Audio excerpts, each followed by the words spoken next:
estas fechas en las que llega el calor abrasador, las noches de hogueras, no se me viene a la mente otro tema mejor a tratar que el enigma de la combustión humana espontánea. De todos los finales inexplicables que pueden aguardar a una persona, quizá el más extraño sea el de arder inesperadamente, sin que ninguna causa aparente lo justifique. Las víctimas se ven envueltas en llamas tan terriblemente que en pocos minutos las personas quedan reducidas a un montón de cenizas carbonizadas.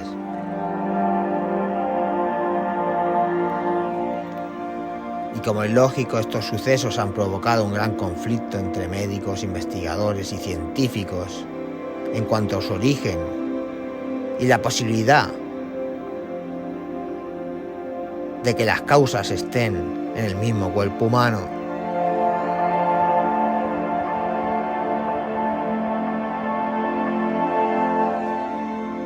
El primer caso de muerte atribuida a combustión humana espontánea con fecha conocida ocurrió en 1725. La víctima, Nicole Millet, había sido hallada quemada en su silla, que permanecía indemne. Según otra teoría, afirma que los restos de la señora Millet no fueron encontrados en una silla sin quemar, sino que su cabeza, parte de la columna vertebral y una de las extremidades inferiores fueron encontradas quemadas en la cocina, donde el suelo se encontraba también quemado.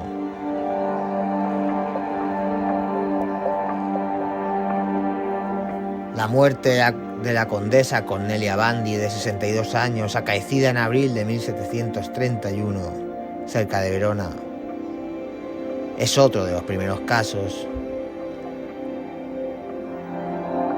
La condesa se había acostado después de cenar y quedó dormida después de conversar varias horas, según la doncella.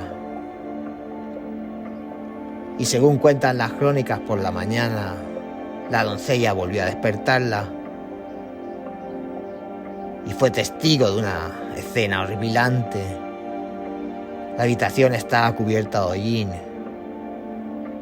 y el suelo cubierto de un líquido pegajoso. De la parte inferior de la ventana goteaba un extraño líquido amarillo y grasiento que hería de forma poco usual. La cama no había sufrido daños. Tenía las sábanas vueltas, indicando que la doncella, la condesa, se había levantado.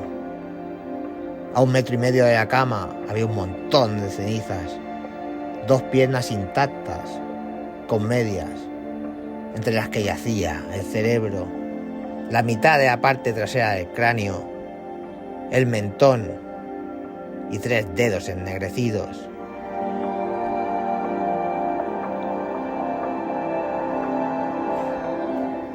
Todo el resto eran cenizas que, si las tocaban, dejaban en la mano humedad grasienta y un olor muy desagradable.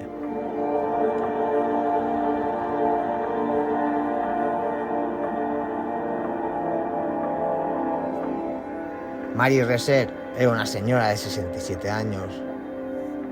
La última vez que se vio con vida fue el 1 de julio de 1951, cuando su hijo y su casera estuvieron con ella por la tarde. Ese día, a las 5 de la madrugada, la casera se despertó por un olor a quemado, pero que, pensando que se trataba de una bomba de agua que se había recalentado, la apagó y volvió a la cama. Por la mañana recibió un telegrama dirigido a la señora Reser, y cuando fue a entregárselo, notó que el picaporte estaba caliente, por lo que alarmada fue a pedir ayuda, y junto con 2 pintores que estaban trabajando cerca, consiguieron entrar.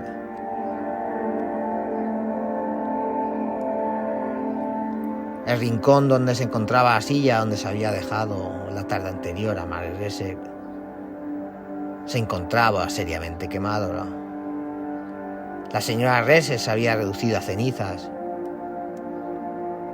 y solo su pie izquierdo era identificable. También encontraron su hígado, algunas vértebras y su cráneo, reducido al tamaño de una pelota de béisbol. Todo el apartamento mostraba daños por el calor. Por encima del metro de altura. Las paredes estaban cubiertas de hollín grasiento. Un espejo se había roto y varios objetos de plástico se habían fundido. Por debajo de esa altura, la única evidencia de fuego era una pequeña zona circular quemada donde había estado Mary Reser. Un reloj de pared también fue afectado por el calor y paró a las 4:20 de la madrugada, indicándonos así muy posiblemente la hora de los sucesos.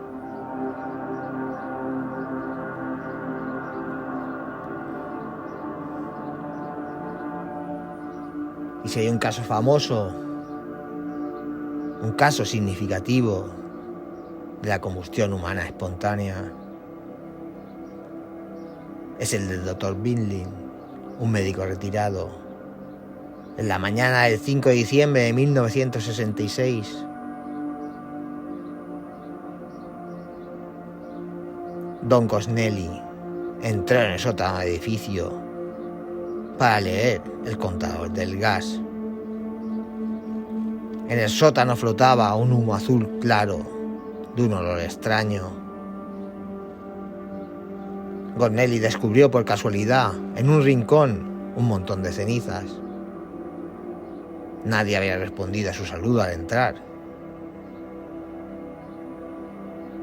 de modo que decidió ir a echar un vistazo al anciano.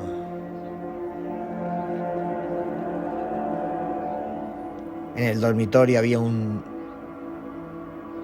humo extraño, pero ni rastro del doctor.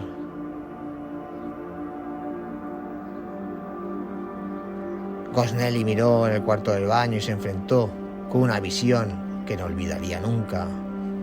El suelo estaba quemado y en él se abría un enorme hoyo, por donde se verían las tuberías y las vigas que habían quedado al descubierto.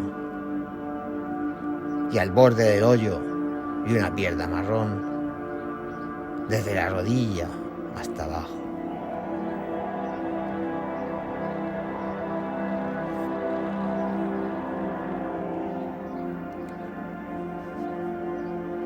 En otro caso, el bombero Jack Stacey acudió al incendio de un inmueble abandonado de Londres.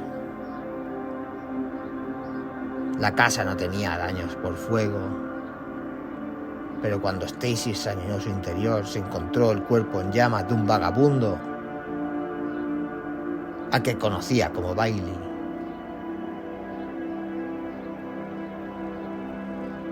Tenía una hendidura de unos 10 centímetros en el abdomen. Las llamas salían por ella con fuerza, como si un soplete se tratara. Y para apagar esta violenta llama, Stacey dirigió un chorro de la manguera al cuerpo del vagabundo, extinguiendo la llama en su origen. Y no hay duda, según comenta el bombero, de que el fuego se inició en el interior de su cuerpo.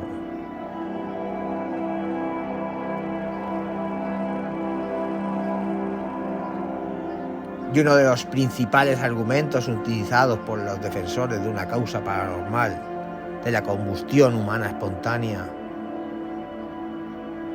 es que el cuerpo humano está compuesto principalmente por agua, por lo que no arde correctamente. Sin embargo, en muchos casos de combustión espontánea, los cuerpos de las víctimas fueron reducidos a cenizas. Para llegar el cuerpo a tal estado se necesita una temperatura de más de 1700 grados Celsius.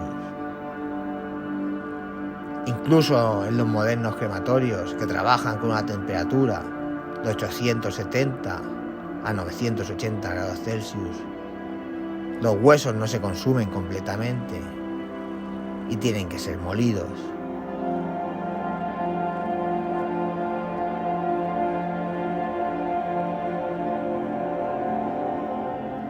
Y no existe una explicación científica válida. Y tal vez el problema sea la falta de datos. Eso sí, en todo caso, hay unos patrones comunes. El fuego suele estar localizado en el cuerpo de la víctima. Los muebles, electrodomésticos cercanos a la víctima suelen quedar intactos. Los alrededores de la víctima sufren poco o ningún daño. La zona alrededor de la víctima y a veces el resto de la habitación se encuentran cubiertas de un hollín grasiento. El cuerpo de la víctima suele quedar mucho más quemado que en un incendio convencional. Las quemaduras, sin embargo, no se distribuyen uniformemente por todo el cuerpo. El torso suele quedar gravemente dañado, a veces reducido a cenizas. Pero las extremidades de las víctimas normalmente quedan intactas o poco dañadas.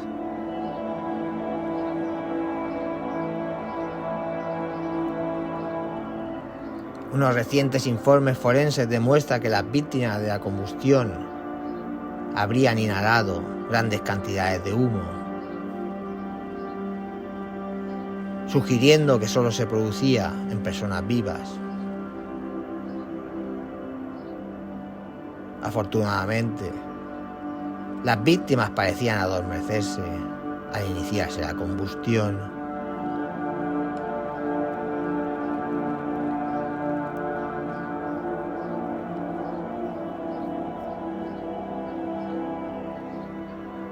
El caso de Jack Angel parece ser una prueba de ello. Angel se fue a dormir y despertó 4 días más tarde, con unas quemaduras tan horribles que fue necesario amputarle el antebrazo derecho. Por otra parte, el pijama y la sábana de la cama estaban intactos y no sintió ningún dolor hasta varias horas después de haber recuperado la conciencia. El individuo no podía recordar cómo se hizo las quemaduras. Y algunos especialistas han planteado el hecho de que las víctimas no griten ni luchen. Es algo más que un simple quemarse.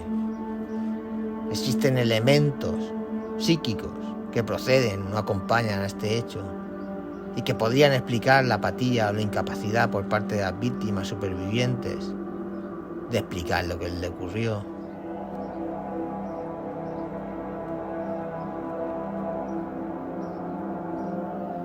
El 6 de enero de 1905, una anciana, Elizabeth Clark, fue encontrada una mañana con quemaduras mortales, sin que su cama en un hospital registrase marcas de fuego.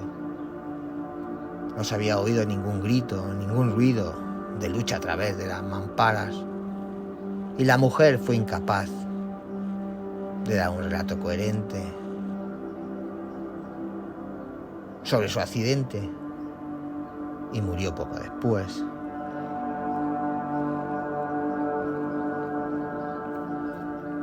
En 1914, un forense explicaba el caso de un hombre obeso que murió 2 horas después de ingresar en el hospital de Gay, Londres, en 1885.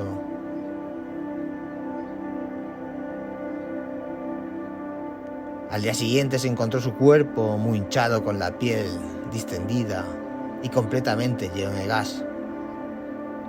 Y a pesar de que no había señales de descomposición, cuando se le pinchó en la piel, el gas salió y se quemó con una llama parecida a la del hidrógeno, ardiendo simultáneamente en una docena de llamas.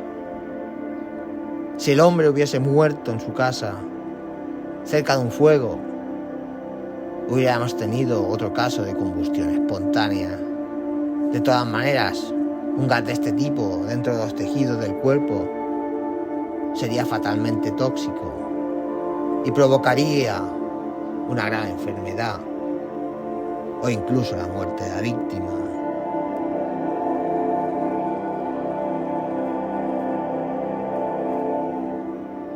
Y como alternativa a la teoría de la enfermedad, podríamos considerar que ciertas funciones orgánicas o mecánicas del proceso del cuerpo están alteradas.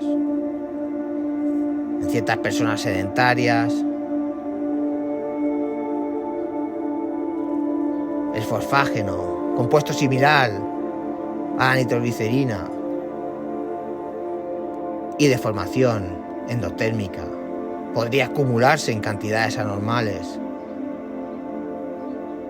de manera que los cuerpos se volvieran fácilmente combustibles.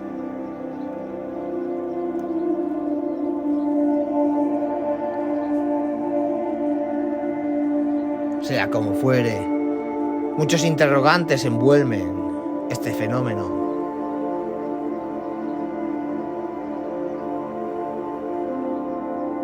Pero sin duda lo más extraño es que todavía hoy no haya explicación para una tan horripilante muerte.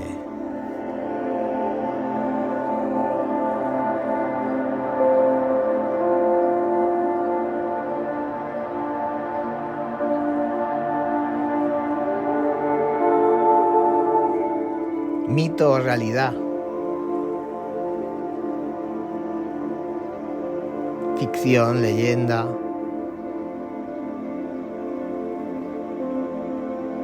Como siempre digo,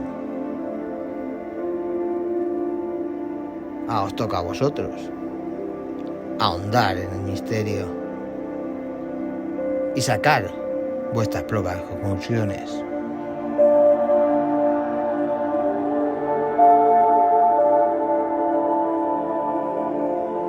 Hasta el próximo episodio.